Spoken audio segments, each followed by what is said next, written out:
hoping for, but never mind. We've got 3 more interviews, so I am going to be brief and to the point. I didn't hear what you said. I'll sort you out later, Fiona. So why do teams matter, besides the obvious that we couldn't do any of the things that we do as church without them? Well, actually, because Jesus is our model for everything. And he had a team. We've just heard about that team, the disciples, the apostles. And there are lots of teams in the Bible. I don't know whether you've thought about that before, but you can now. I just got a little bit of group work for you. Don't you love a bit of group work? Yeah? Can you just kind of turn to those around you? Smallish groups, need a bit of Bible knowledge, so choose carefully. Can you kind of come up with any teams you can think of in the Bible? Kind of teams in the Bible where people work together and it made a difference working together. Just kind of turn into groups where you are. You've got 2 minutes to come up with as many teams as possible.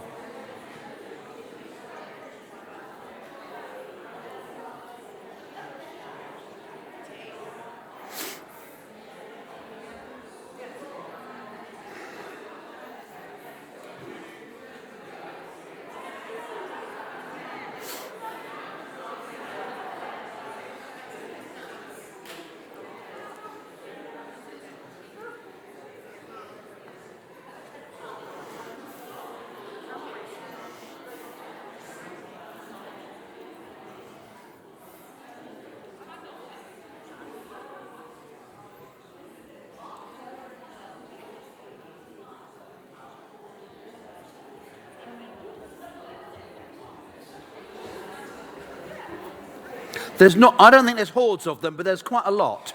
You may have come up with some that I've not thought of. Have you had enough time? Okay. How many teams have you come up with? What's the most anyone's come up with? How many have you got, Dedo? Just how many? How many teams? How many teams have you thought of? You got 1? 4. You got 4 here. Any advance on more than 4? You got, how many have you got? 6. Got 2? Okay. Let's start with 4. Who have you got? 4. No, what's your 4? So we have the team with Stephen looking after the widows in the early church. Team with Stephen looking in the early church. Looking after the widows in the early church. That's very good. Team and then looking we probably after widows. slightly like cheaty. the deacons in a way. Yeah. Sort of. We've got the wise men because they need to work as The a wise team. men, that makes a team. And I hadn't thought of that one. The shepherds. We've got the shepherds. That's another team. Angels. Team Angels. choir. Team choir. Okay. Brilliant. Okay. Let's go to Dedo. Dedo's got some. We've got 2, Elisha and Elijah, and then Elijah and Elisha. And then we have Moses, Aaron, and Joshua. And her. Yeah. Brilliant.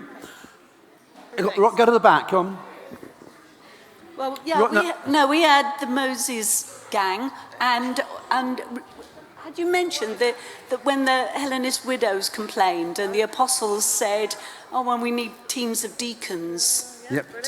And right at the very back. Oh, sorry. We came up with one. All right, I did.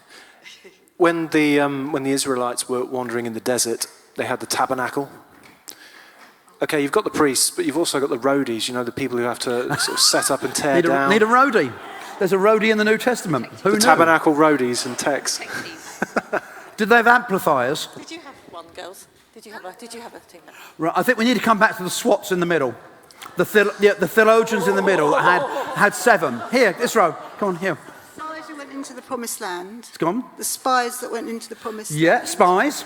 The ones with Nehemiah went to build the wall. Oh, yeah, Nehemiah rebuilding the wall after the exile. Adam and Eve. I'm not sure that comes. Adam and Eve, is that a team? They started it off. Okay, if you say so.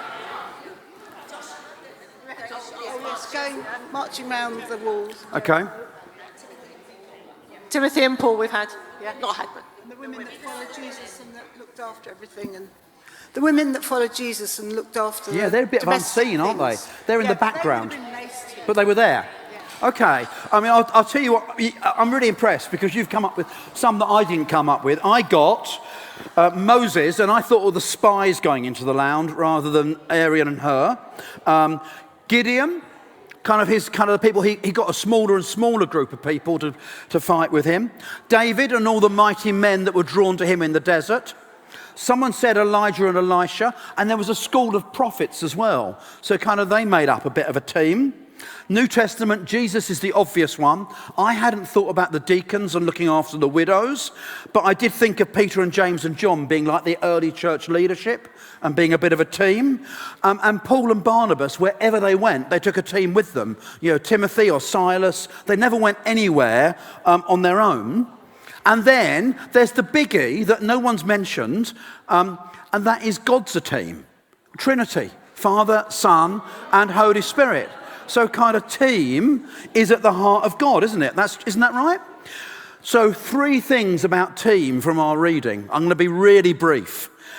Teams are made up of all sorts. You haven't got to be a particular type to help with children's ministry or welcome or the larder or on the hub on a Wednesday. We need lots of different people. Look at the people Jesus chose.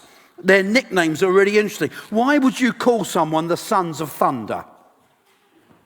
Do you think they might just blow their fuse now and again? Do you think they're probably a bit uncomfortable to be around? But there was still a place for them on Jesus' team. And then you've got Simon the Zealot and Matthew the tax collector. Why might that be a problem?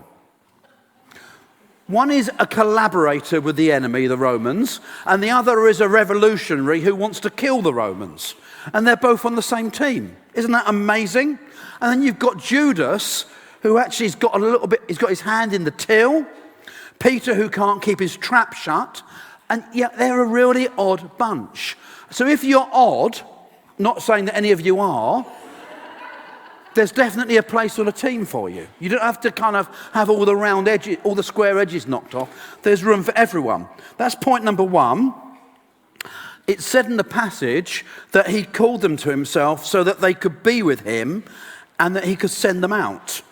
So teams have a purpose. Jesus was going to send them out to do what he was doing. And that's in a way what we're about, isn't it? We're about bringing people to Jesus, showing people the difference Jesus can make in their lives, whether they're young or they're old. It's about having a purpose. And all of the teams we have a purpose. They run groups, but actually they're to help people grow in their faith. And that's really, really important. And at the heart of teams is relationship. Before they could go out, they needed to be with Jesus and they needed to be together. And actually part of the fun of being on a team isn't just the stuff you do, it's getting to know other team members and building relationships with them and doing things with them.